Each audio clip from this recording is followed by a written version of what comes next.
Inspired talk called So You Want My Career. It's an opportunity for you to get insight into people that are doing amazingly in their industry and just how they go into their industry as a whole, and just tips and tricks on how you can actually be in the position that they're currently in. So here we have Martin. He works for Ogilvy, and we're just going to hear about his journey so far in the industry and what tips and tricks that he has in store. So just Martin, just tell us a bit about yourself and how you got into the industry and everything.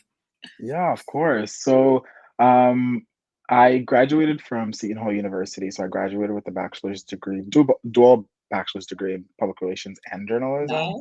And I was wondering, like, do I want to be a publicist or do I want to be a journalist? So a vast majority of my internships and freelance experiences in PR. So I worked a lot in a lot of fashion PR. So I did a lot of like, PR activations for like Schiaparelli, Marchand, and all these big brands, and I went in house at Bottega Veneta. And then after that, that experience, I was thinking, I don't know if fashion is for me, So I started freelancing a little bit just to kind of continue to network and meet people. And through my university, I was in the honors program at the time, and they introduced me to a mentor who did their master's at Seton Hall University. And thank goodness I was paired with that mentor because they opened my eyes basically to the industry. So I was telling her she was the corporate communications officer for our company at the time, and she was telling me, with a lot of marketing campaigns, like they have an agency that typically runs their activations and does all of their creative brand work. So I was like, oh, that sounds like something I'm like really interested in because you kind of when you meet someone, you talk over time, you build rapport, and you Yeah. explain to them what your goals and objectives are and what your dreams are, and then they kind of help you navigate a way to like obtain them, right? So I was telling her I wanted to be in the creative world, but I didn't necessarily want to be in fashion. I wanted to be in an industry that was very vague to and flexible to multiple different types of industries, right? So she introduced me to Mullen Lowe, and Mullen Lowe is actually headquartered in London. And she introduced me to Mullen Lowe, so I started working at Mullen Lowe, New York, and I was like, "This is exactly what I was looking for." And I was so happy and I was so excited that I was at Mullen Lowe, and then that kind of grew where I ended up at McCann World Group working on L'Oreal, and then it brought me to Ogilvy. So it's definitely been a very fulfilling journey in this industry.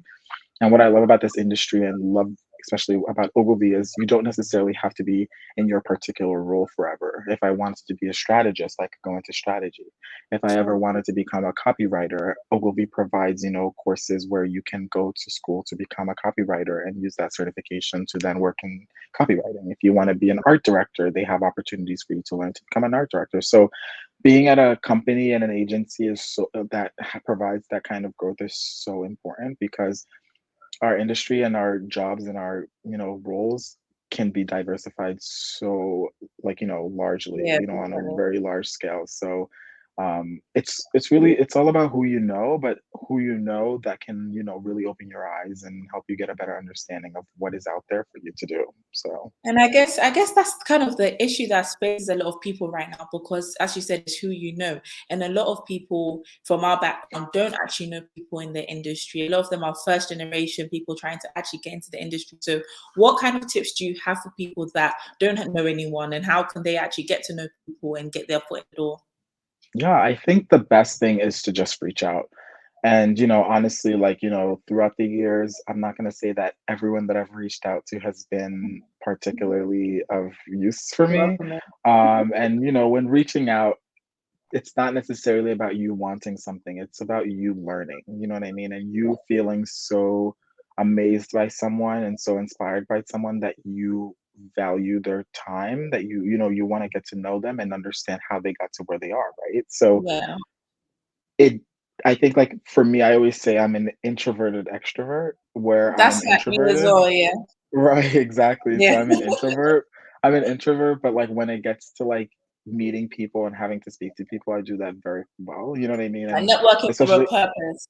exactly. And being in my role where I work on account where I literally talk to so many clients on different accounts on a day to day, I'm like, how do I do this every day and not cry at the end of the day? Right. So it's definitely a very hard character trait that most people also possess, but I think that the most important thing is to break through those character traits and Yeah. really have an understanding of yourself that you really want something and you deserve something. So Mhm. those people that you reach out to, even if they don't look like you, still reach out because it, you have, you have something to offer, you know what I mean? And you deserve to Yeah, be in those rooms and on those tables just as much as those they do, you know what I mean? So it's just all about definitely. learning. And if you reach out and they don't respond, don't take it personally. Just keep doing, be consistent, you know what I mean? Go out for coffees, have Zoom calls, like make sure that you're making use of their time and coming with like constructive, really detailed questions and following up and making sure that you're consistent with like your approach of how you want to learn. So I think that's the most important thing. You have to break out of that introvertedness that we all Yeah. typically tend to possess in our generation and just keep on, going and reaching out to as many Open people as doors, you yeah, can. breaking through Hmm. doors. So if you hadn't met your mentor, do you think your route would have been exactly how the route that you went down, or do you think there's like more than one way you can get into the industry? I definitely think that there would have been, I would have definitely, I think over time we grow, right? So let's say Luigi, I didn't meet my mentor. I Yeah. think that eventually, with the amount of people that I push to talk to on a day to day, and coming from the industry that I came from, where let's say, for example, when I first started, getting internships and stuff, I didn't know anyone.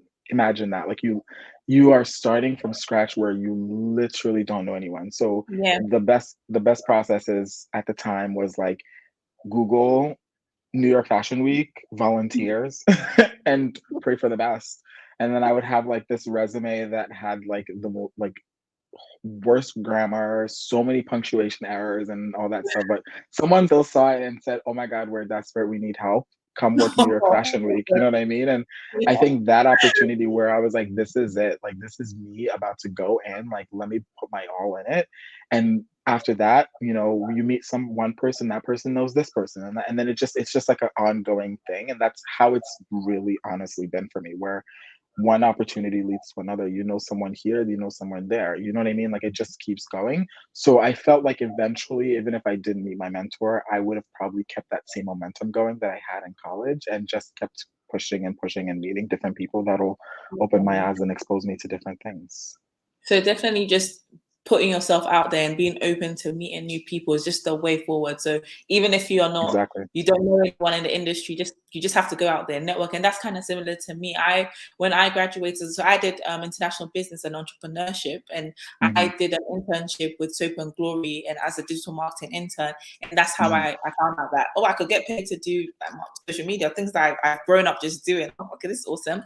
But I didn't know Exactly. anyone about marketing. I didn't know anyone that was in marketing. So it was Hmm. just like me going to different networking events, actually just contacting people on LinkedIn and just like, yeah, can we go for coffee? So I guess the game never changes. The route into entry never changes. If you don't know anyone, you have to actually push yourself. So that's very, very true. Hmm. So what's your, now that you've obviously been in two marketing agencies and these are quite big marketing agencies as well, would you ever like to go agencies, client side, or what would you kind of advise someone who is coming into the industry? What route of direction do you think they should take? I would say, it depends on everyone. The reason why Mhm. I love agency world is because there's so much to do, right? So you're literally seeing the day-to-day creative. Like for example, when I told you that, we've been working internally on like, presenting things to the clients, it's incredible to be able to work with like our CCOs and our head of design and like all Mm, these like amazing talented people to put at work, and then yeah. like being able to share that with the clients and seeing their reactions and making them happy, and then when it goes out to the world it's like, wow, Ogilvy did that, you know what I mean? Mhm. And that's the fulfilling feeling of being on agency world, where I don't know the future, you know what I mean? And right now at my current stage, I'm very much content with like being at Ogilvy and being at the agency, Nice. and haven't really thought much about the future because I'm thinking of how can I grow and develop here. But then again, you never know, you know what I mean? And everyone's different. There's so many people that go in-house and they love being on the in-house marketing side because they Mhm. like being on the client side and they like to see the work when it's done and not like during the entire process, right? And then there's people that like the agency world because they feel like they can develop and have more hands-on on like the creative and the work that's actually going out into the world. So it really all depends on how you want to do things.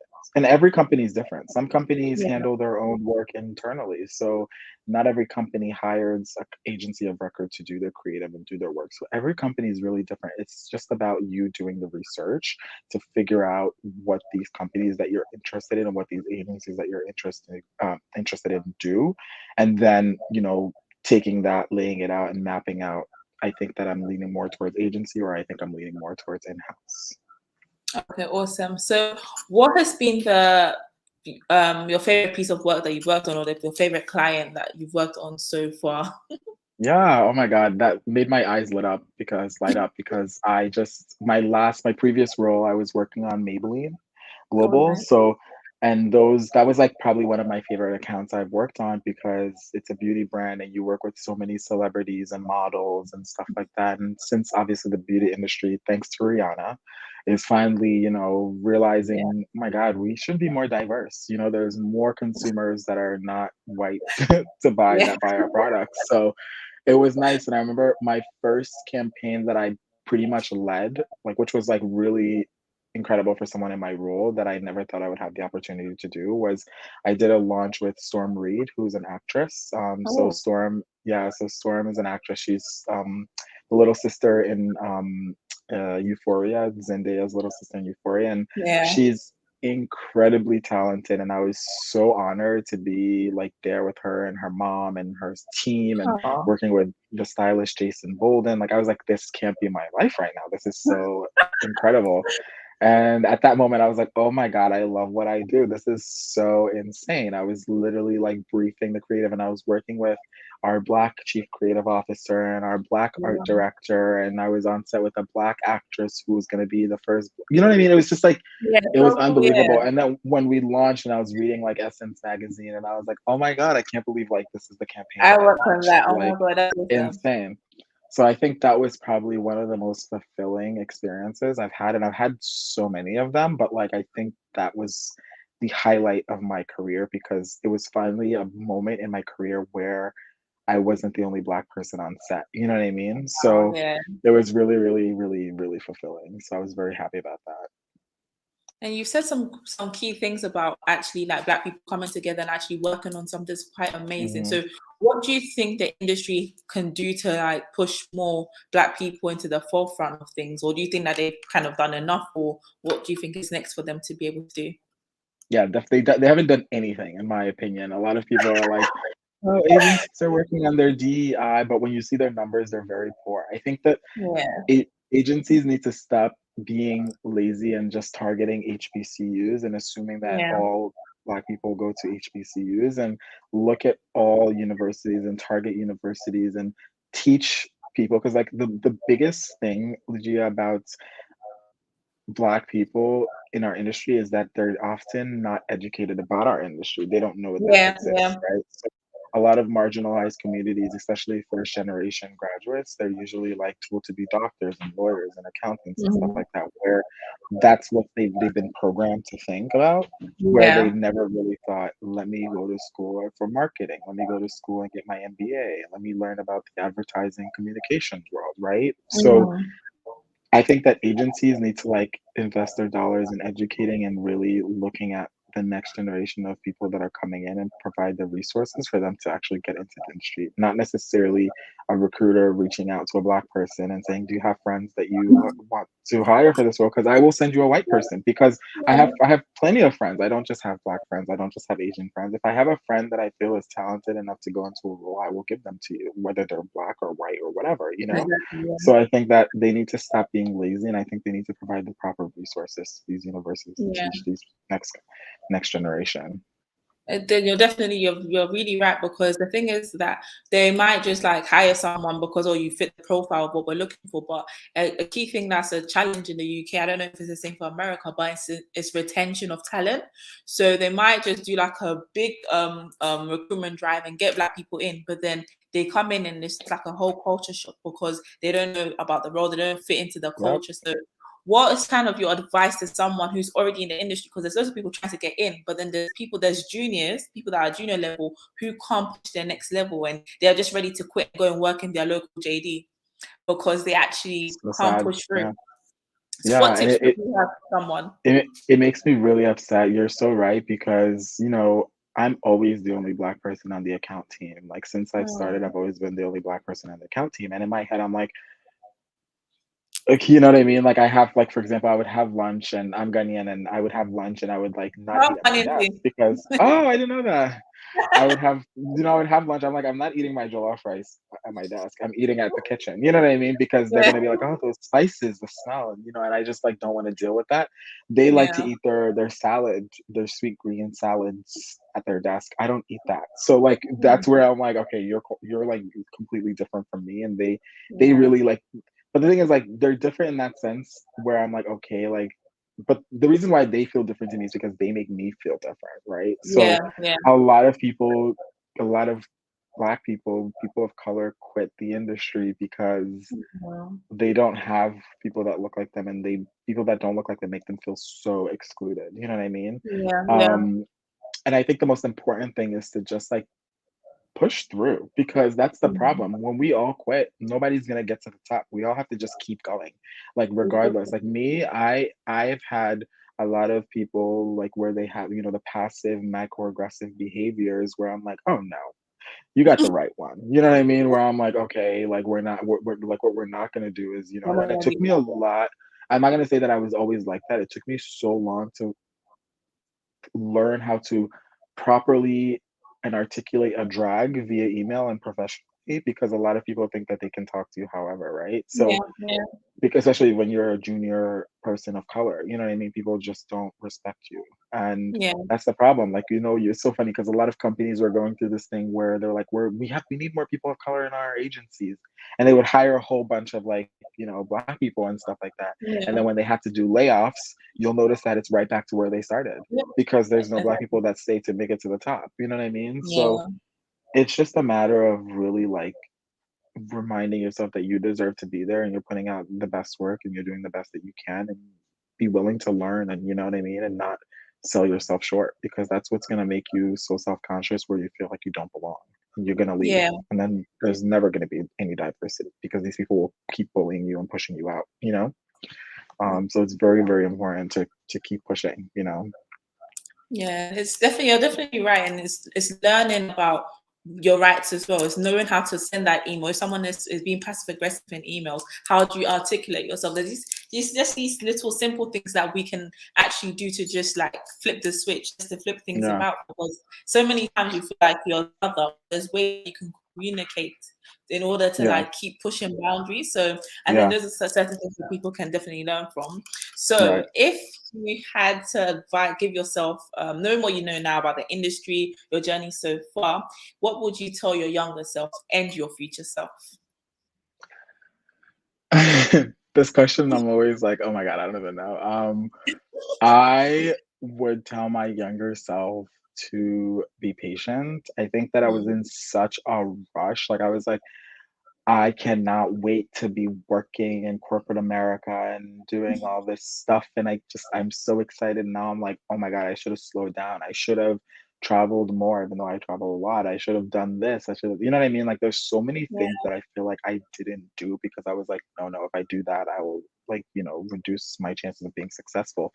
And I think I would also tell myself that there's a difference between networking and then there's a different like some people I think when people network and they meet people their age and they become friends with them they tend to forget to divide the two. Like let's say they do a partnership on a business, it's very important mm, to kind of divide the two. So like for example, I have friends who have started nonprofit organizations and they have their best friend who's an accountant, and they're like, can you handle my finances for my nonprofit? It's very important for you to establish boundaries. You don't want to bring your business and your friendships in one, you know what I yeah, mean? Because it doesn't usually end up well. So if I could go back and tell myself that, like, be careful how you go about your networking approach and make sure that you remind yourself that there are friends, and then there are people that you just know, and Yeah. I think that's such an important thing for people our generation, and the next generation. And I think my future self, I don't even know. Like I just honestly, I'm the type of person that when like I hope for the best, and I'm just gonna like keep working on me now, and then pray that my future self is like responsible and has his ish together, especially by 30. But yeah, that's pretty much it. Awesome, awesome. So last question. Yeah, What please. would you tell someone who wants your career? Think twice. No, I'm kidding. No, I'm totally kidding. No, I love what I do. I think I would tell that person to do the research first because I love what I do, but a lot of people think that our industry is like glitz and glam all the time. Like, oh my God, like you Emily launched a in big Paris. campaign. Right. Exactly. Emily in Paris sitting there just spitting out ideas. It doesn't work like that. You have a team where you literally have to go through multiple briefs. Yeah. So it's just a matter of learning like what do people in this field really do and how do they do it? You know what I mean? So it's just a matter of research. Do the proper research, you know what I mean? So that's important. Okay, awesome. This has been such an amazing Of conversation, and course, there's been so of many course. takeaways. And yeah, I just want to say thank you so much for your time and actually all the stuff that Anytime. you've been able to say. And keep pushing through. And I know that you're gonna be amazing. I can't wait to see you as like one of the heads in Ogilvy. So Thank you. I'm